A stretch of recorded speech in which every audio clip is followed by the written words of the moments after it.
elderly living in nursing homes, many alone with no one visiting them. And our investigation found what can happen to these forgotten souls when no one is watching.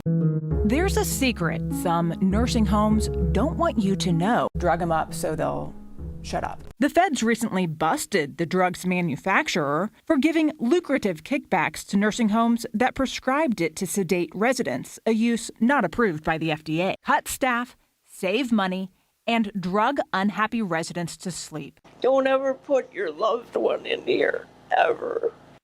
Strong words from a nursing home resident. So please investigate this place. It is so bad. And hearing PSWs so burnt out, they're quitting. Why would you want to work there? My point exactly. Across the country, staff shortages in long-term care are making headlines. In Quebec, the Ombudsman says nursing homes are a disgrace. The conditions that the staff work in are not acceptable. Staff can barely keep up. Hey guys, it's me Lavender here, and I'm back with another anti-capitalism activism video. Today I want to do the pure evil, the assisted living / nursing home files, a deep dive into that topic. So let's get started into this YouTube video. With America's population of seniors growing faster and living longer than ever before, more and more facilities and families are turning to assisted living facilities to help their loved ones age in comfort and safety. Nearly 750,000 people live in assisted facilities across the country. It's one of the most important and difficult decisions anyone can make. Who should we trust with the care of our aging parents? But again and again, the families we spoke described struggling to find the facts they need to make informed choices about the care of their loved ones. But there are some in the loosely regulated multi-billion-dollar assisted living industry putting the lives of those loved ones at risk, from the Texas assisted living resident who froze to death on Christmas morning to a major investigation raises a question about fatal lapses in the industry and a quest for profits at one of the America's best-known assisted living companies. Case in point, Ameris Senior Living, the country's largest assisted living operator and one of its largest dementia care providers, as Life and Death in Assisted Living reports, the company has the ability to house some 37,000 elderly Americans in more than 400 facilities across the country. Wall Street likes its cash flow. Its top executives have made millions of dollars. In some states, regulators have cited the company in the deaths of residents. Other officials have regularly found the company's facilities to be understaffed and their employees to be inadequately trained. Some current and former executives say the push to fill facilities and maximize profits and revenues has left staff feeling overwhelmed, overworked, and the care of residents endangered. Nursing home facilities target families with cheerful marketing about pleasant facilities and quality of care. Yet despite their claims for putting the care of patients first, most facilities do not live up to the hype. There have been many issues for decades that repeatedly resulted in substandard care for residents. These problems are common across many for-profit facilities in the country, resulting in these alarming statistics. While COVID-19 and the resulting pandemic magnified all the deficiencies in the nursing home industry, most of the problems are not new. Nursing homes continuously claim they need more funds to help support their facilities, yet there is significant evidence of an industry that hides profits while residents suffer. According to the U.S. Department of Health and Human Services, 33% of Medicare beneficiaries suffer from some type of harm during the first 2 weeks of care. Medicare and Medicaid services reported that 90,000 nursing home residents each year suffered from bed sores. There are over 380,000 residents who die from an infection-related deaths each year. To put the number of infection-related deaths into perspective, that statistic is almost twice the number of residents who died from COVID-19 pandemic since the outbreak began. Nursing homes get most of their revenue from taxpayers, more than $80 billion annually. As such, these facilities are supposed to report how much they spend in federal dollars. These reports are not always available to the public, but even when they are, few people can understand them. The combination of these complex reports and lack of transparency in the nursing home industry has made it possible to hide considerable profits. Recent research uncovered by Vice News shows that these practices are rampant throughout the industry. In fact, facilities are reportedly making conscious decisions to decrease staffing in order to increase their profits. A victim of capitalism, workers found 82-year-old Pontoni emerged in a deep whirlpool bathtub. She had drowned. The victim, a resident of an assisted living facility near Cleveland, wasn't supposed to be left alone, and her care chart clearly stated that the facility workers were to stand by while she was bathing for safety, but records show she had been unsupervised for at least an hour that day in 2010 with deadly consequences. Ivan Windenberg, 98, died in 2010 when his motorized wheelchair tumbled down a staircase at a Encaldino, California facility operated by Ernest Senior Living Home, the country's largest assisted living company and the dominant chain in California.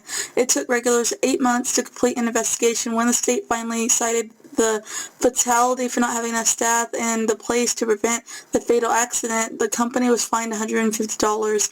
A review of the state inspection reports revealed that the state had cited the same facility just months before Windenberg's death for the failing to provide adequate medical attention to the resident who died of sepsis, a short-lived condition brought on by a severe infection. In that case, too, the facility was only fined $150.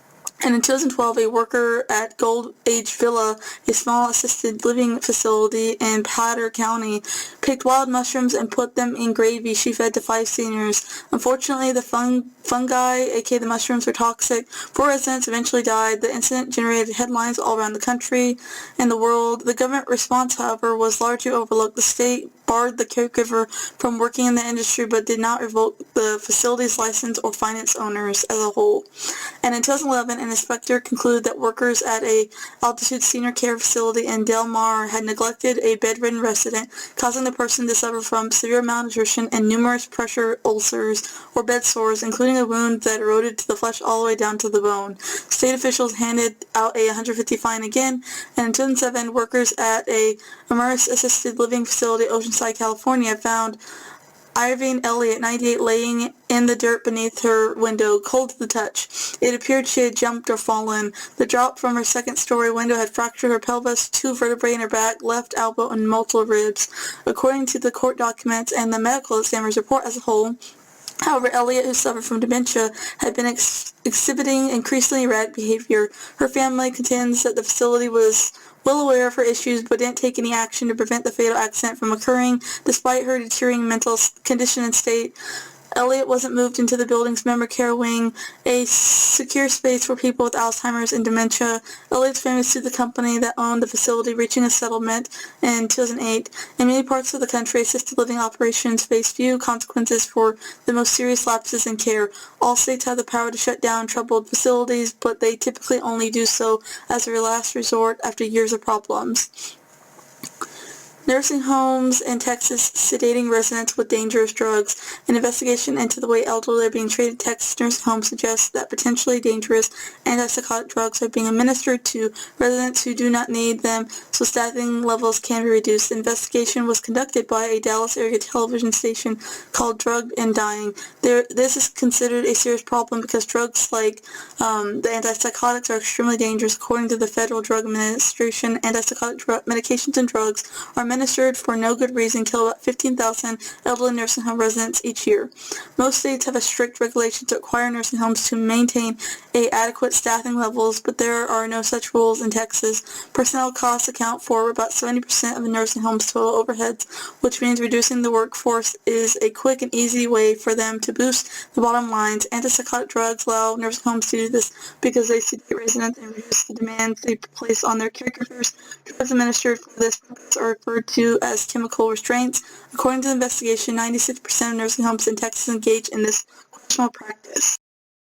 Before a nursing home can administer these antipsychotic drugs, a licensed doctor, aka a physician, must diagnose one of 3 medical conditions. The most common reason for using these medications in nursing homes is a diagnosis of schizophrenia. This suggests that nursing homes may be falsifying medical records, as people who suffer from schizophrenia are usually diagnosed in their early 20s. If you're using it just to keep people quiet, there are significant risks that are associated with that. Increased risk of cardiac death, increased risk of falling, breaking a hip. Added Dr.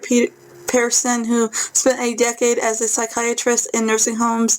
WFAA also found other examples of patients who were medicated without their knowledge. That's despite an informed consent law and text that requires caregivers to explain what they give to patients and explain a drug's possible side effects. One patient, May, had drugs crushed up and hidden in her foods and in her drinks. Her nursing home stay highlights concerns that nursing homes may go to extreme and questionable measures to hide the drugging of residents.